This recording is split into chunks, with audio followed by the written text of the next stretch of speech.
In 1960, I was a leader in the African National Congress, organizing resistance against apartheid, the system that divided South Africans by race since 1948, taking away our rights to vote, own land, or move freely. This story, The Teacher's Promise, is about a young teacher named Miriam, whose secret lessons in a rural village kept the dream of freedom alive during the harsh years after the Sharpeville massacre. Her story is about teaching, courage, and holding on to hope, told so you can feel her heart and connect with her quiet fight. Miriam was a 28-year-old teacher in a small village in the Eastern Cape, where she taught in a rundown school with no books or desks. Her students, kids from poor families, loved her stories about our historikings, like Shaka Zulu and the ANC fight. In March 1960, the Sharpeville massacre happened. Police killed 69 unarmed protesters against pass laws, sparking anger across South Africa. Miriam, who'd heard my speeches at ANC meetings, decided her classroom would be a place to keep our spirit strong, even as the government banned our group.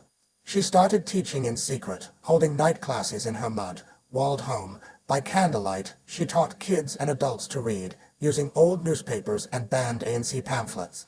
She shared my 1955 Freedom Charter, which called for equality, hiding it in a tin under her bed.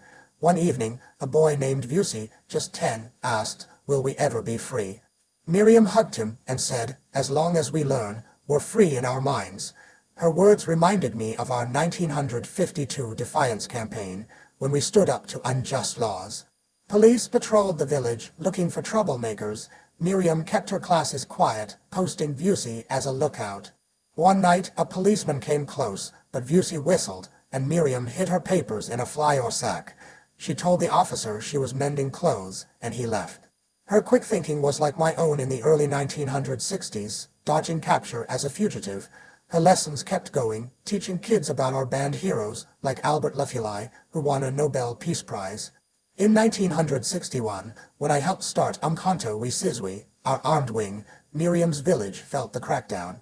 Police burned books and arrested teachers, but she didn't stop.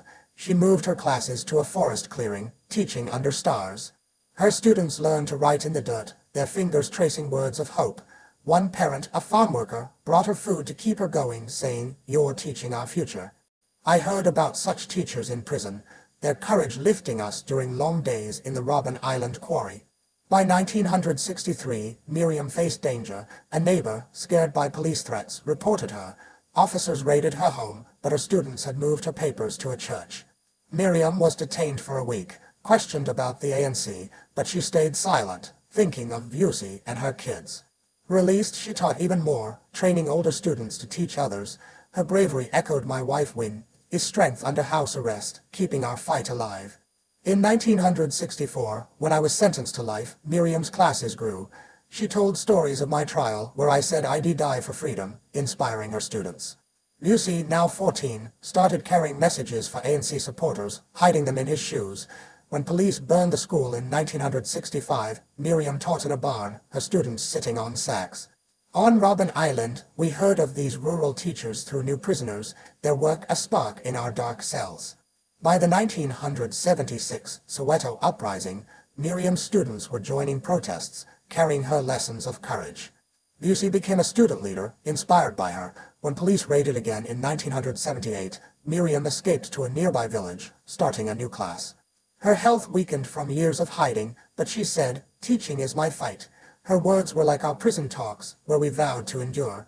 When I was freed in 1990, I visited the Eastern Cape, meeting women like Miriam. She was older now, her hair gray, but she gave me a notebook of her students' writings, saying, "This is our hope, Madiba." As president in 1994, I thought of her when we built schools, wanting kids to learn without fear. Miriam kept teaching, with Vusi as her aide, passing her promise to a new generation. Miriam's lessons were a light in our struggle. Her courage, like our shared humanity, shows that teaching can change lives.